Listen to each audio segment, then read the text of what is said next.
Hey everyone, welcome back. And this is Spoken by Reddit, is a YouTube channel dedicated to sharing real, anonymous Reddit stories. And now, we'll continue with some more gripping Reddit stories.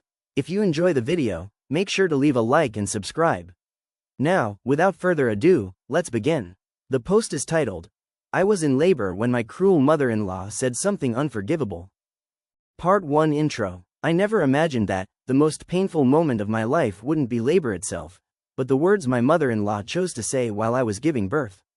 I was exhausted, terrified, and barely holding myself together. And then, she said something unforgivable. Even now, months later, I still ask myself, was I wrong for how I reacted? I'm a 29-year-old woman, married to my husband Mark for 4 years. My pregnancy wasn't easy. I had complications, frequent pain, and severe anxiety about childbirth.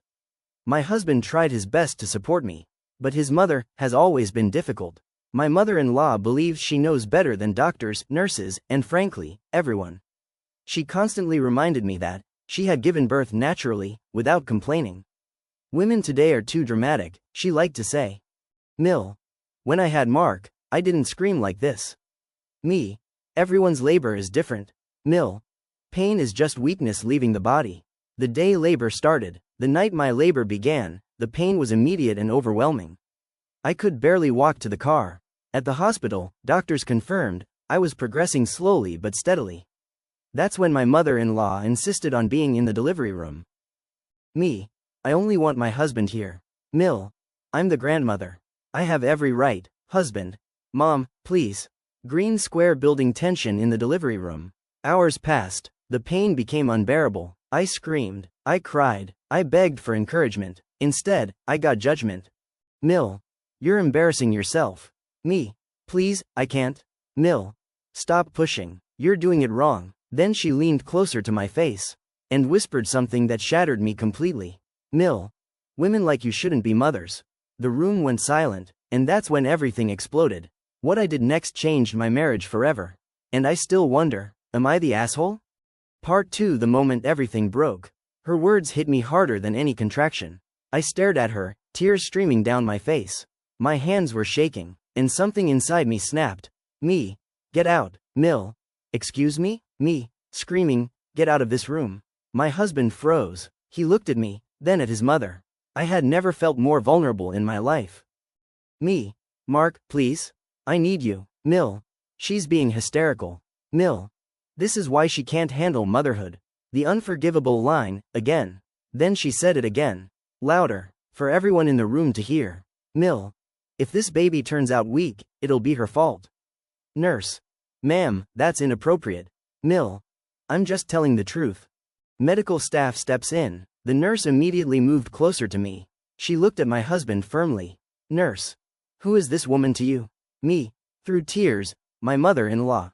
Nurse. Do you want her here? No, please. The nurse turned to my husband. Her voice was calm, but firm. Nurse. Then she needs to leave. Now. You can't kick me out. Doctor. Yes, we can. Husband finally speaks up. My husband finally found his voice. And what he said shocked everyone. Husband. Mom, you crossed a line. So you're choosing her over me? Husband. I'm choosing my wife. And my child. Security was called. My mother-in-law was escorted out, screaming. You'll regret this. That baby will turn you against each other. The room felt empty, quiet, safe, for the first time that night. Husband. I'm sorry I didn't stop her sooner. I was so scared. Husband. I'm here now. I thought the worst was over. I was wrong, because what happened after the baby was born was even more devastating. My mother-in-law didn't stop at words. She took action, and it nearly destroyed my family. Part 3 After the birth. A few hours later, our baby was born. Exhausted, shaking, broken, but alive, and healthy. Doctor. You did great. Crying, is my baby okay? Doctor. Perfect. I thought the nightmare was finally over. I held my baby against my chest. For the first time, I felt calm. Husband. You're amazing. I just want peace. Then my husband's phone buzzed. One message, from his mother. Text. I hope the baby is okay. Despite everything. Text. You humiliated me. Text. I won't forget this. Even after everything she said, I felt a knot of guilt in my stomach. Was I too harsh? Did I ruin my husband's relationship with his mother? The next day, the calls started. First, my husband's aunt. Aunt. She was just emotional. Me. She said I shouldn't be a mother. Aunt. You need to be the bigger person. Then my phone rang. Unknown number. I answered. Mill. I hope you enjoyed your little victory. Me. Please don't call me. Mill. You turned my son against me. Mill. That's unforgivable. Then she said something that chilled me. Mill. I'll tell everyone what kind of woman you really are. Me. What does that mean? Mill. You'll see. I hung up and broke down sobbing. I couldn't stop shaking. I was terrified she would take this further. Husband. She won't hurt us. Me. You don't know her like I do. 2 days later, I opened social media and saw her post about me. She told her version of the story, and people believed her. That's when things truly spiraled out of control. Part 4: Public Shaming and Final Straw.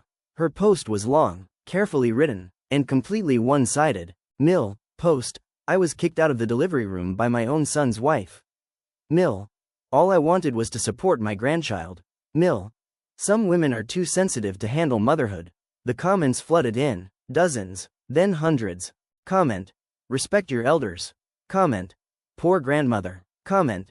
If she can't handle labor, she shouldn't have kids. I felt sick reading it. I was days postpartum, barely sleeping, and now, publicly humiliated. Me. Everyone thinks I'm a monster. Husband. They don't know the truth. My husband finally snapped. He called her immediately. Husband. Take it down. Now. Mill. I told the truth. Husband. You're hurting my wife. Mill. She deserves it. Then she said it, the line that ended everything. Mill. That baby would be better off without her. My husband went silent, for a long moment, then he spoke calmly. Husband. You will not see our child. Mill. You wouldn't dare. Husband. Watch me. We blocked her number, blocked her social media, and told the family the truth. Some believed us, some didn't. We stopped trying to convince them. Late at night, guilt crept back in. I replayed everything, over and over. Me. Did I ruin his family? Husband. No, she did. We set firm boundaries. No contact unless she apologizes. No access to our child. No more abuse. Some family members say, I went too far. That I should forgive her. For the sake of family. So now I'm here, exhausted, healing, asking strangers on the internet. Am I the asshole? Part 5, Verdict and Reddit Reacts. I never wanted things to go this far. I didn't want to destroy a family. I just wanted safety, respect, and peace while giving birth. So Reddit, am I the asshole for kicking my mother-in-law out of the delivery room? And cutting her off after what she said? You were in labor. That is not a spectator sport. Anyone who insults a woman during childbirth deserves to be removed immediately. Your husband did the bare minimum, and that's a good thing. She didn't just cross a line. She nuked it. Saying someone shouldn't be a mother is abuse. Protect your child from her. If this happened to me, she'd never meet my child. Childbirth is one of the most vulnerable moments in a woman's life. She used it to tear you down. A few comments disagreed. They said I should forgive her. That she's family. She's old-fashioned, she didn't mean it, and Reddit responded immediately. Being old doesn't excuse being cruel. Family doesn't mean unlimited access. Abuse is abuse. I wanted to give a small update. We are still no contact. My baby is thriving. My mental health is improving. I learned something important. Giving birth doesn't make you weak. Setting boundaries doesn't make you cruel. Protecting yourself doesn't make you wrong. Thank you for listening. If this story moved you, please like, subscribe, and share. Because sometimes, hearing you're not alone can change everything.